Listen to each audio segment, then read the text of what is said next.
नमस्कार, I am doctor Shalaka Ingade, director at Samartha fertility and fetal medicine centre. आपकी sonography पे बहुत पेशेंट्स में आपने देखा होगा, सुना होगा कि लो लाइंग प्लेसेंटा ऐसे लिखा हुआ है। तो what is this low lying placenta? उसके पहले हम जानेंगे कि व्हाट इज प्लेसेंटा। प्लेसेंटा को नॉर्मल भाषा में आवल बोलते हैं या फिर वारा बोलते हैं। प्लेसेंटा ये एक इम्पॉर्टेंट स्ट्रक्चर है जो मदर से न्यूट्रिएंट्स और ऑक्सीजन बेबी तक पहुंचाता है। आप यहाँ पे देख सकते हैं different types of positions of placenta रहते हैं। जहाँ पे प्लेसेंटा गर्भाशय के जो वॉल पे अटैच है उस वॉल के डायरेक्शन से उसको नाम दिया जाता है। जैसे कि यहाँ पे प्लेसेंटा यूट्रस के एंटीरियर आगे वाली वॉल पे चिपका हुआ है तो इसे कहते हैं एंटीरियर प्लेसेंटा। यहाँ पे ये प्लेसेंटा यूट्रस के पोस्टीरियर वॉल पे है इसलिए इसे कहते हैं पोस्टीरियर प्लेसेंटा। कुछ केसेस में जो ऊपर का पार्ट है गर्भाशय का उसे कहते हैं फंडस। अगर वहां पे प्लेसेंटा है तो उसे कहते हैं फंडल placenta. This is the condition. इस कंडीशन में प्लेसेंटा जो यूट्रस का ओपनिंग रहता है, सर्विक्स, जहां से नॉर्मली बेबी डिलीवर होता है, वहां पे कप जैसा पूरा लाई डाउन रहता है। ऐसी कंडीशन को कहते हैं प्लेसेंटा प्रीविया। तो लो लाइंग प्लेसेंटा मतलब प्लेसेंटा यूट्रस का जो नीचे का पार्ट है, लोअर यूट्राइन जो सेगमेंट है वहां पे है। और टेक्निकली देखा जाए तो अगर इंटरनल ऑस जो नीचे का ओपनिंग रहता है गर्भाशय का, वहां से 2 सेंटीमीटर के अंदर अगर प्लेसेंटा पाया जाता है तो उसे लो लाइंग प्लेसेंटा लेबल किया जाता है।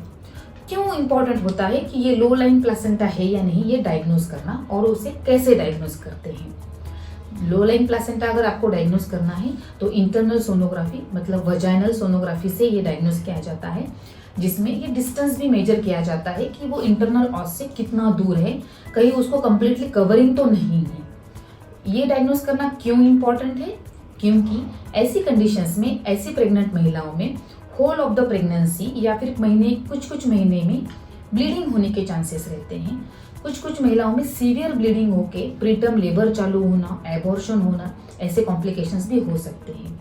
जिन महिलाओं में थोड़ा थोड़ा ब्लीडिंग हर महीने कुछ महीने चालू है, उन प्रेगनेंसीज में बेबी का वजन कम होना, जिसे इंट्रायूट्राइन ग्रोथ रेस्ट्रिक्शन कहते हैं, ये भी पाया जा सकता है। और अगर आपके प्रेगनेंसी के एंड तक प्लेसेंटा इसी पोजीशन में रहा तो आपको नॉर्मल डिलीवरी की बजाय सिजेरियन सेक्शन करना पड़ सकता है, और सिजेरियन के टाइम पे भी एक्सेसिव ब्लड लॉस होने के चांसेस ज्यादा रहते हैं। 10 में से 9 महिलाओं में ये जो प्लेसेंटा नीचे दिया गया है तीसरे महीने में, चौथे महीने में या फिर 5वें महीने के सोनोग्राफी में, ये 10 में से 9 महिलाओं में ऊपर चला जाता है। एक्चुअली प्लेसेंटा मूव नहीं होता है नीचे से ऊपर, बट जैसे जैसे प्रेगनेंसी आगे बढ़ती है वैसे वैसे यूट्रस का साइज भी बढ़ने लगता है।